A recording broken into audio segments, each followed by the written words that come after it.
Und das erste Ziel war bei den Menschen hauptsächlich das irdische Ziel. Das Ziel war, hier viel zu gewinnen im Erdenleben an materiellen Dingen, um dadurch noch mehr erreichen zu können, um nachher ein friedliches Leben führen zu können und so weiter und so fort. Hier, liebe Freunde, haben Sie das wirkliche Ziel verfehlt.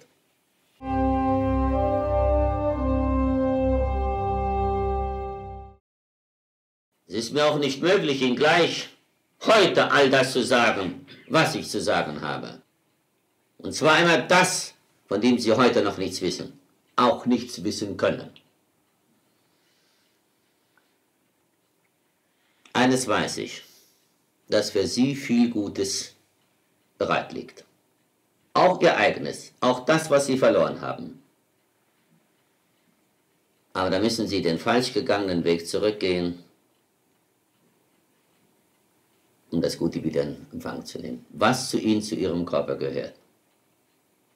Sie können nie die Ordnung eines anderen in sich ordnen, sondern die eigene Ordnung, die für Sie bestimmt ist. Und das ist das, was Menschen überhaupt getan, dass sie sich vom guten Weg gelöst, durch Irreführung, durch Irreleitungen, dass sie vom guten Weg abgekommen sind, da haben sie das Gute nicht mitbekommen, da verblieb es. Und je weiter sie vom guten Weg abgegangen sind, je weiter müssen sie zurückgehen, um ihr eigenes, das Gute, wieder in Empfang zu nehmen. Ist schon wahr, wie ein Arzt mal sagte, ich will Ihnen jetzt nicht sagen, aus welchem Land, der aber zu seiner Schwester sagte, gib mir die Krankheit, die du in deinem Körper hast. Ich kenne einen Menschen mit Namen Gröning. Ich bringe ihm das Übel, ich bringe ihm die Krankheit hin und er gibt dir dafür deine Gesundheit zurück. Das heißt, ich nehme sie in Empfang und bringe sie dir. Diese Frau ist verheiratet, hat 4 Kinder, ist übel dran. Ihr Mann ist einer von den Reichsten der Reichen, ist reicher wie der König selbst. Nebenbei bemerkt war dieser Mann noch in meinem Haus mit seiner Frau.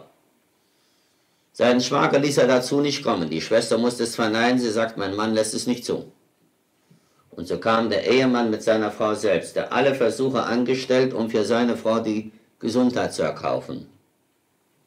Tausende, gar Millionen hat er dafür ausgegeben. Immer per Flugzeug schickte er sie von einem Land ins andere zu den größten Kapazitäten. Keiner konnte helfen. Zu mir kommt er, setzt sich an den Tisch, nimmt Scheckbuch vor und sagt, was verlangen Sie von mir? Du sie meiner Frau die Gesundheit geben. Er hatte 2 Dolmetscher mit, ich hatte einen. Meine Antwort war hierauf Vertrauen und Glauben. Vorausschicken muss ich noch, dass er sagt, das kommt mir auf ein paar Millionen nicht drauf an. Nennen Sie nur eine Zahl, wie viel Sie wollen. Mir ist jede Summe recht. Und meine Antwort war Vertrauen und Glauben. Da sprang er auf, das konnte er nicht verstehen. Er tobte fast in meiner Wohnung. So was ist ihm in seinem Leben noch nicht passiert. So was ist ihm noch nicht begegnet. Bisher habe er alles mit Geld machen können. Und der kommt hier an und sagt Vertrauen und Glauben. Nebenbei bemerkt, größere Idioten, einen größeren Idioten, wie so ein, in diesem Fall Begründung ist, gibt es nicht wieder. Das ist die Auffassung dieses Menschen. Ich habe weiter nichts getan, als ihm nachher die Tür geöffnet. Da wusste er alles. Aber hier zurück zu dem Arzt, zu dem Schwager dieses Mannes. Der hat was davon gewusst und ist auch Mediziner. Aber er wusste mehr. Er ist ein wirklicher Arzt, ein wirklicher Helfer. Er wusste, wo sie ist, wer sie den Menschen vermitteln kann. Ja, und das ist der Weg, den ich sie wieder führe, Freunde, von dem sie abgekommen sind. Da ist ihre Gesundheit zurückgeblieben. Und da können Sie sie wieder in Empfang nehmen, so Sie auf diesem Weg bleiben. Gehen Sie von diesem Weg wieder ab, dann verlieren Sie wieder das Gute. Ich wage es nicht zu fragen, was verstehen Sie unter diesem Wort Glaube? Was ist für Sie Glaube? Glaube ist auch, wenn der Geschäftsmann an ein gutes Geschäft glaubt. Es gibt Menschen scheußlicher Art, die da auch glauben, die da sagen, ich weiß, dass ein von Rindfleisch eine gute Suppe gibt. Freunde, ich möchte jetzt nicht weiter fortfahren, wie viel es von diesem gibt, das heißt, was Menschen unter diesem ein Wort Glaube verstehen. Und ich möchte auch nicht so weit. Und das wollen sie auch gar nicht. Und deswegen beschränken wir uns doch wirklich auf das Wichtigste. Das Allerwichtigste ist und bleibt doch für sie, dass sie ihr eigenes wieder zurückerlangen. Und dass sie den falsch gegangenen Weg wieder zurückgehen müssen, das ist ihnen selbstverständlich. Und jetzt stellen Sie sich ganz kurz den irdischen Weg vor. Sie befinden sich auf einer Straße, ob mit Wagen, ohne, ob per Rad, zu Fuß, egal, oder Eisenbahn, Zug, Flugzeug sind. Wenn dieses Fahrgestell eine falsche Richtung einschlägt, das heißt nicht die Richtung, dass Sie Ihr Ziel erreichen, dann müssen Sie doch wieder zurück, sonst erreichen Sie Ihr Ziel nicht. Wenn Sie aber ziellos durchs Leben gehen, dann gibt es ein Durcheinander, dann kann überhaupt nichts Gutes sein. Aber ein Ziel hat bestimmt jeder. Und das erste Ziel war bei den Menschen hauptsächlich das irdische Ziel. Das Ziel war, hier viel zu gewinnen im Erdenleben an materiellen Dingen, um dadurch noch mehr erreichen zu können, um nachher ein friedliches Leben führen zu können und so weiter und so fort. Hier, liebe Freunde, haben Sie das wirkliche Ziel verfehlt. Dazu hat Gott Ihnen ein Erdenleben hier nicht geschenkt und dazu auch nicht Ihren Körper. Was haben Sie, wenn Sie viel irdische Güter besitzen? Geht es Ihnen so wie vielen dieser, die heute zu den Reichsten der Reichen zählen? Das Gute, das Göttliche können sich mit Geld, mit Gold, auch Brillant, sonst was Sie haben, nicht erkaufen. Können Sie die ganze Welt bereisen, das können Sie, aber die Gesundheit erkaufen nicht. Geld ist Macht, Gesundheit ist Allmacht. Und das ist das größte Reichtum. Das verstehe ich unter Reichsein.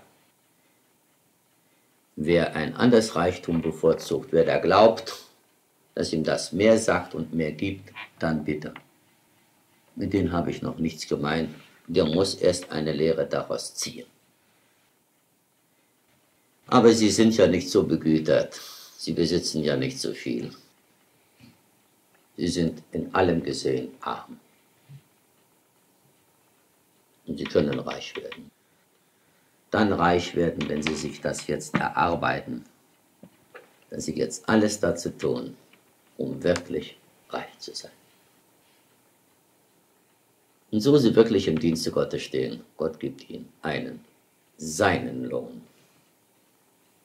Und der ist nicht klein, der ist groß. Und so ist es auch schon vielen Menschen ergangen, die im Leben viel Böses getan, deshalb, weil sie vom Bösen behaftet waren. Und wenn sie einmal im Leben Gutes getan, dafür erhielten sie ihren Lohn. Und jetzt an diesem Punkt angelangt, Freunde, könnte ich Ihnen viele Freunde aufzählen. Das heißt, die zu unseren Freunden heute zählen, die sie früher vom Bösen behaftet, nur Böses taten und zu all dem nur einmal Gutes an einen ihrer Nächsten. Und schon wurden sie von dem Bösen befreit. Schon ging das Übel von sie ab. Gleich. Schon ging das Übel ab. Schon kam das Gute, das sie bejahten, zu dem sie heute noch stehen und dadurch viele, viele Menschen auch zu ihrem Glück, zu ihrem Heil, zu diesem Reichtum verhelfen, das sich doch jeder selbst erarbeitet. So ist es richtig. Und Freunde, ich glaube, dass wir uns richtig verstanden haben. Und ich glaube, dass Sie jetzt das Gute für sich beherzigen werden. Denn es will aufgenommen werden. Nur dann findet die Aufnahme statt, wenn Sie sich wirklich vom Bösen endgültig lossagen. dann und einige Freunde auch wieder heim müssen, selbstverständlich, werde ich wieder unterbrechen. Und zwar so lange, bis wir uns wiedersehen dürfen. Wir sind morgen zusammen, Sonntag im ganz kleinen Kreis und Montag noch. Es soll jetzt nicht heißen, dass Sie morgen und Montag auch kommen sollen oder müssen. Das hat damit nichts zu tun. Vorhin habe ich schon gesagt, so wir uns nicht früher sehen, aber bestimmt am 6. Dezember wieder hier in Springe. Was ich Ihnen weiter mit auf den Weg gegeben, das haben Sie auch gehört.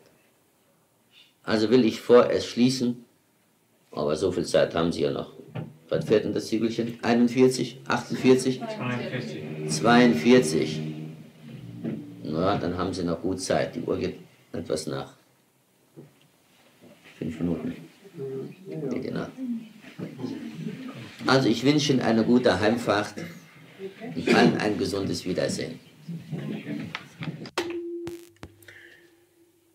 Nochmals, mein lieber Freund Bruno, ich bin tief beeindruckt von dem, was ich heute hier erfahren durfte. Und ich glaube, mit mir nicht nur viele, sondern alle Freunde mit. Wissen wir und kennen wir deine Berufung. Wir wissen auch heute, dass du dich täglich bemühst, uns Gott, das heißt dem Göttlichen, nahebringen willst. Mein lieber Freund, wir sind dir dafür sehr dankbar. Wir sind aber auch nicht nur dir, sondern auch unserem Herrgott dankbar dafür, dass wir immer wieder sagen können, nach einer ganz gewissen Zeit, wir wissen, dass du, lieber Freund Bruno, uns wieder in unserer Gemeinschaft beehrst. Und aus diesem Grunde heraus möchte ich nochmals herzlichen Dank, mein lieber Bruno, für deine schöne Zeit, für deine schönen Worte, die wir heute mit dir hier erleben durften. Und wir werden auch in Zukunft dankbar sein für das, was wir durch dich und um dich hören dürfen. Es ist nicht meine Zeit, das ist die Zeit, die Gott für uns, für jedem Lebewesen bestimmt hat. Wir, liebe Freunde, müssen diese Zeit nur nützen. Ich entschuldige mich gar nicht, aber ich sage von vornherein immer wieder und noch, danket nie mir, danken wir Gott dafür. Wir, das heißt, ich danke Gott immer dafür, dass ich das tun darf, dass ich ihm dienen darf, dass ich sie wirklich auf den Weg führe, das heißt, dass ich sie Gott näher bringe. Wie sie sich Gott gegenüber dankbar zeigen, das belasse ich ihnen selbst. Und so ich mich mal bei ihnen bedanke dafür, wenn sie mich mal mit einem irdischen Geschenk beehren, so lassen sie es zu, dass ich mich bedanke. Aber von Ihnen will ich hierfür keinen persönlichen Dank. Ich wiederhole noch einmal, diesen Dank sind wir. Wenn Sie auch schon heute sich zu dem Wir zählen, dann ist's gut. Sind wir Gott zu großem Dank verpflichtet, indem wir uns zur Tat bewegen, indem wir das tun, was wir uns selbst und unseren Nächsten schuldig sind. Ich glaube nicht, dass ich Ihnen das noch deutlicher sagen muss, damit Sie es wirklich verstehen. Ich glaube, es deutlich genug gesagt zu haben. Und ich glaube, das ist auch ein gutes Thema. Das heißt, ein Thema ist auch falsch gesprochen, aber Sie haben ja diese Worte. Thema für Sie, dass Sie jetzt weiter darüber, auch in Abwesenheit, ich kann deutlich sagen, meines Körpers, Sie würden sagen, meiner Person, darüber sprechen können. Verhandeln nicht. Nicht Ihre Meinung zum Schein bringen, zum Ausdruck bringen, sondern ihre Überzeugung. Ich habe keine Meinung, sondern nur eine Überzeugung. Und so, liebe Freunde, haben auch Sie eine Pflicht, sich selbst von dem zu überzeugen, erst was Sie sind, wer Sie sind, und dass Sie sich weiter von dem überzeugen, was Gott für Sie, für uns allen, für alles Lebewesen auf dieser seiner Erde geschaffen hat. Das ist Ihre Pflicht. Denn ich folge nur einem, und das ist Gott. Und wenn Sie jetzt auch folgen, zu dem Sie gehören, dann gibt es das Gefolge. Und das ergibt den ganzen Freundeskreis, das berechtigterweise wir uns auch hier in diesem als wirklichen Freund ansprechen. Ich sage nicht der Freund, indem ich so meine. Nein, ich bin von diesem überzeugt. Und werden auch Sie ein wirklich wahrer, ein guter, ein ehrlicher, ein liebvoll, ein liebwerter Freund dieses Freundeskreises. Mehr habe ich heute nicht zu sagen. Also nochmals ein gesundes Wiedersehen. Okay.